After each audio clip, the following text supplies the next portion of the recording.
What's going on YouTube? Grunt Streams back again with another video. Today we're going to continue going over the BuzzTV Vidstick Plus. So one thing I wanted to add that was not included in my unboxing video, if you all saw that on Halloween, check out the ventilation on this device. Check that out right there. Right there. Look at all those little ventilation holes, and then on the back, on the bottom of the device, you have the same thing right here. So when that chipset starts to heat up, all that ventilation is going to keep this device cool, unlike the other devices like the Fire Stick and stuff like that. They don't have the ventilation, so if the device heats up, you might have a little bit of issues. Of course, once again, this device has 4 gigabytes of RAM, so you're going to be able to do a lot more stuff with it and more background applications and stuff like that. So more power with this device. Also, another thing, who is this device for and who is it not for? So it's not for people who are, particular with their Netflix, with their Disney Plus, with their Hulu, with all those paid subscriptions. You're going to want to go for a licensed device such as Fire Stick, TiVo Stream 4K, Nvidia Shield, and Google Chromecast that just came out recently. Those are licensed devices, so they have, your Netflix 4K. This device is more for people who, have their streaming services, their live TV, their Cinema HD, APKs, Nova TV, Cyberflix, those third-party applications. And they know how to use the real Debrid, all Debrid, and get that same content, for a cheaper price. Of course, I wanted to remind everyone that these are my first BuzzTV devices, so I'm learning a little bit more and more about the company, how they work. So I've learned that they do take a lot of input from the streaming community, which is pretty awesome, and they implement all those ideas, or try to implement those ideas into their devices and software updates and stuff like that. So one thing I know they've been working on, I'm not sure when it's going to come out, but they're working on scheduled reoccurring recording. So a lot of devices, Android devices, come with the option to record, but not with the option to schedule reoccurring recording. So basically, if you have a TV show that you can't really find on like Cinema HD and Cyberflix and stuff like that, your daily soap operas, it shows every single day at a certain time, and maybe you don't have time to watch it or you miss it. You're gonna schedule this one time, like, hey, I want you to record at this time for this long every single day. So you're gonna schedule that one time, and it's gonna go and record the show every single day without you having to go back into the device, schedule the recording the next day, and do that every single day. So you're gonna do it one time, and that is it.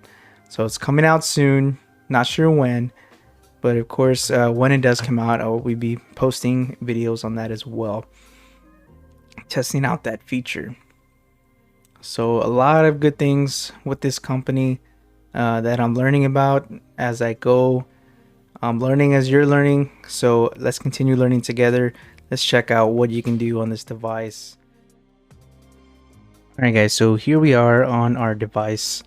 Once again, just wanted to show you guys the apps that it does come with.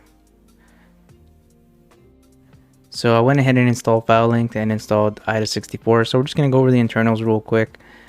So as you can see, it has the Amlogic chipset, model Vidstick Plus. So as advertised, it does have 4 gigabytes of installed RAM, which gives you a lot more power. And then your advertised internal storage is 32 gigabytes. But as you can see, after all the pre-installed applications are done, you end up with 23.06 gigabytes of internal storage. Also has a Bluetooth version 4 Plus. So once again guys, this is a stick, so comparing to the Fire Stick, you end up with like 5.2 gigabytes of free space.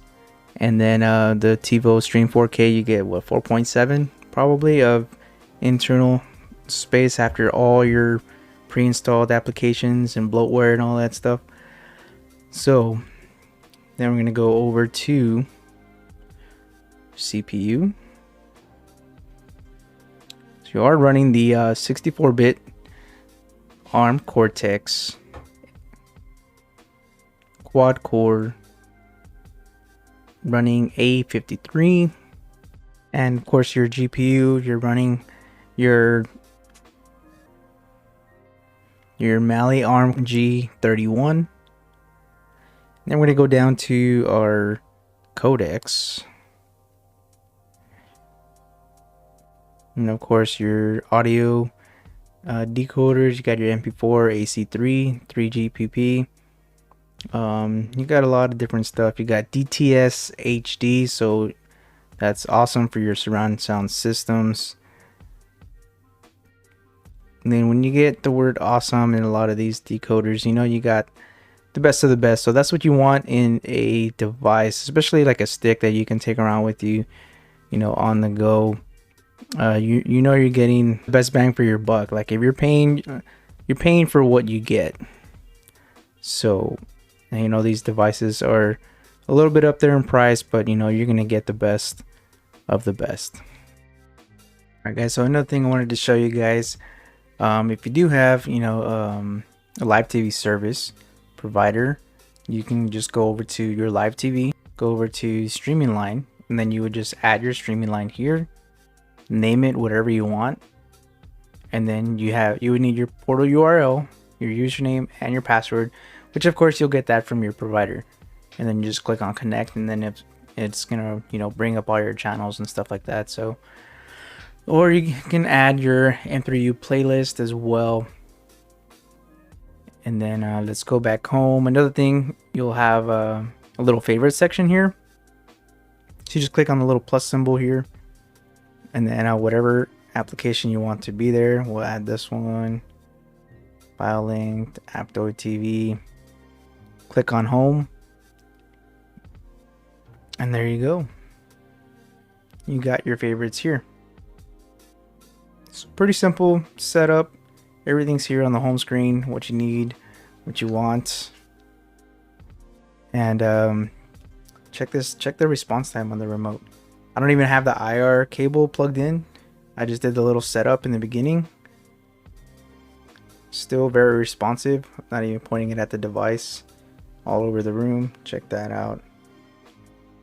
So I haven't had any issues. I've been messing with this device for a little while, and all the buttons work without the IR cable plugged in. But if you do have issues, just plug that in, make sure it's visible to your remote, and then you shouldn't have any issues. And let's say maybe you want extra storage. Maybe you're going to be recording on your devices, recording TV shows, or maybe you just want to install as many apps as you possibly can just to have backups to backups to backups. Check this out. So I had a 32 gigabyte micro SD laying around. Of course, you got your TF slot.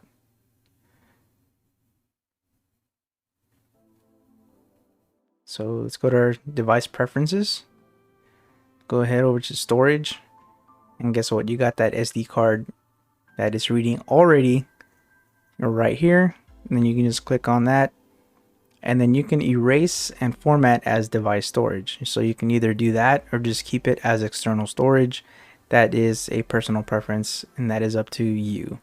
But of course, you can add a larger capacity micro SD card or storage device to your stick. That is up to you. Alright guys, so thanks for sticking around to the end of this video. Make sure you're subscribed, make sure you hit that bell notification icon. I'm going to be making more videos, more to come, so keep a lookout. You're going to be learning as I'm learning, because I'm messing around with these devices for the first time as well. So I hope you enjoyed this video.